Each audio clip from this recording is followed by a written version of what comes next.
সুপ্রিয় দর্শক শ্রোতা, আসসালামু আলাইকুম। সবাই কেমন আছেন? কাছে দূরে, দেশ ও দেশের বাইরে যে যেখানে আছেন, আশা করছি সবাই খুব ভালো আছেন। আমিও আল্লাহ পাকের অশেষ রহমতে খুব ভালো আছি। আজ আমি আমাদের বাসা চেঞ্জ করা উপলক্ষে কিছু কথা বলবো। সবাই জিজ্ঞেস করেন, আশেপাশের সবাই জানতে চান কেন বাসা চেঞ্জ করেছি। তার আগে জানিয়ে দিচ্ছি, এই যে প্লেটগুলো দেখাচ্ছি না, এগুলো গুছাচ্ছিলাম। তা অনেক স্মৃতি বিজড়িত রয়েছে এই প্লেটগুলো সম্পর্কে, সেজন্য কিছু বললাম। এই যে প্লেটগুলো, এখানে 6টা প্লেট। আমি একটা স্কুলে বাচ্চাদেরকে পড়াতাম, কিন্ডারগার্টেন আর কি। তখন যখন আমার এটা ছেড়ে চলে আসার সময় স্কুলের টিচাররা সবাই মহিলা টিচার ছিলাম আমরা, টিচাররা সবাই মিলে আমাকে এই 6টা প্লেট গিফট করেছিল। আর একটা বাটি, এখানে 3টা বাটির বড় বাটিটা হচ্ছে ওই স্কুলেই একটা ফাংশনে, বক্তৃতার অনুষ্ঠানে এটা আমাকে গিফট দিয়েছিল। আমি বক্তৃতা দিয়েছিলাম, বড় ম্যাডাম এটা আমাকে গিফট করেছিলেন আর কি। তাই এইগুলো সাথে অনেক স্মৃতি বিজড়িত আছে, সেজন্য বললাম আর কি, অনেক স্মৃতি এগুলোর সাথে। যাক, স্মৃতি হিসেবে আমি এগুলো আমার শ্বশুরবাড়িতে নিয়ে এসেছি, শেষ পর্যন্ত বাসায় নিয়ে এসেছি আর কি, আমার কাছেই এগুলো রেখেছি। এখনও শোকেজেই তুলে রেখেছি স্মৃতি হিসেবে। এখানে আমি দুপুরে রান্নাবাড়ার আগ দিয়ে একটু আনারস মাখিয়ে নিচ্ছিলাম। সর্দি জ্বরের মধ্যে সবাই একটু অসুস্থ, ঠান্ডা গরমে আর কি, বৃষ্টি চারদিকে, এখন তো আবহাওয়াও এরকমই।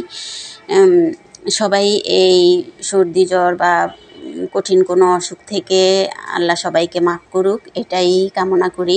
সবাই নিজেদের সতর্ক থাকবেন নিজেদেরকে নিয়ে, আর বাচ্চাদেরকে একটু যত্ন সহকারে দেখাশোনা করবেন।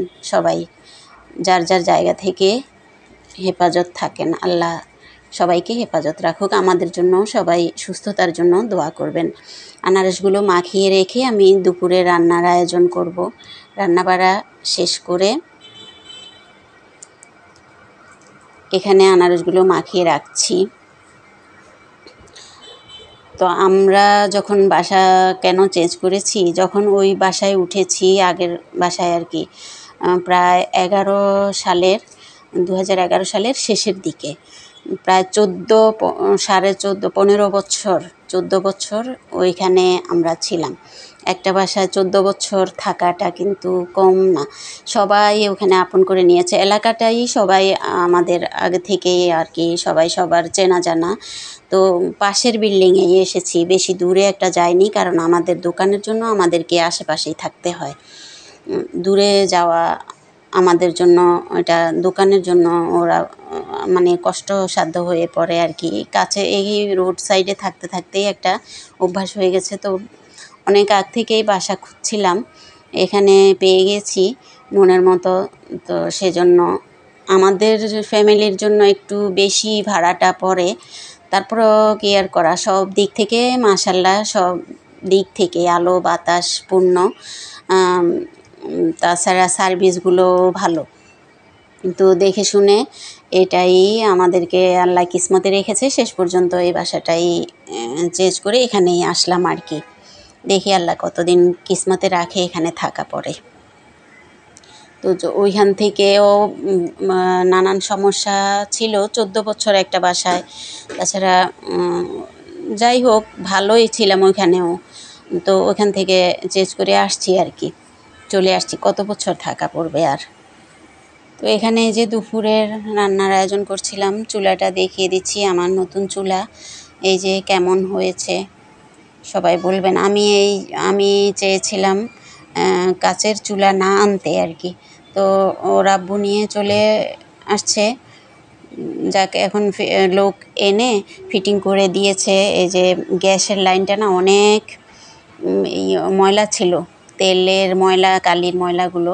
তা আমি এটা লোক দিয়ে পরিষ্কার করিয়ে তো একটা কাপড় দিয়ে ঢেকে দিয়েছি, যাতে তেল কালি অন্তত কম পড়ে আর কি। আর এই চুলাটা মুছে পরিষ্কার করে তো এখন রান্না বসিয়েছি। আজকের দুপুরে আমাদের রান্না ছিল ডাঁটা দিয়ে, আলু দিয়ে, মাছের মাথা দিয়ে রান্না করেছিলাম। আর মাছ ভেজে দো পেঁয়াজ করে রান্না করেছি। আর সাদা ভাত। এই যে আমি রান্নাগুলো সেরে সব ধুয়ে মুছে পরিষ্কার করে মুছে ঘরটা ক্লিন করে তারপরে আমি শাওয়ার নিতে চলে গিয়েছিলাম। শাওয়ার নিয়ে এসে নামাজটা আদায় করে এই যে টুকটাক কাজ গোছগাছানি তো এখনও শেষ হয়নি, গোছগাছও ফাঁকে ফাঁকে করছি। তারপরে নিজের কাজগুলো অন্যগুলোও করছি।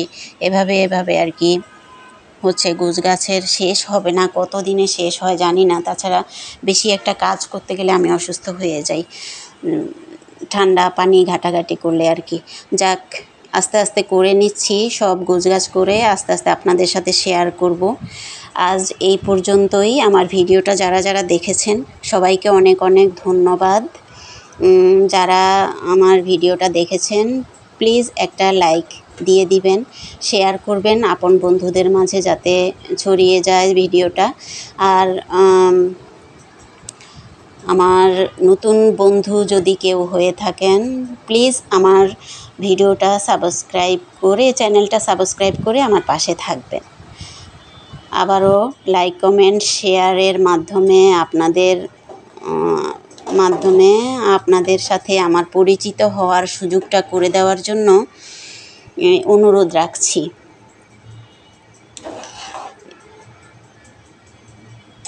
আপনারা সবাই যার যা জায়গা থেকে ভালো থাকবেন, আমাদের জন্য দোয়া করবেন। আজ এ পর্যন্তই। আল্লাহ হাফেজ।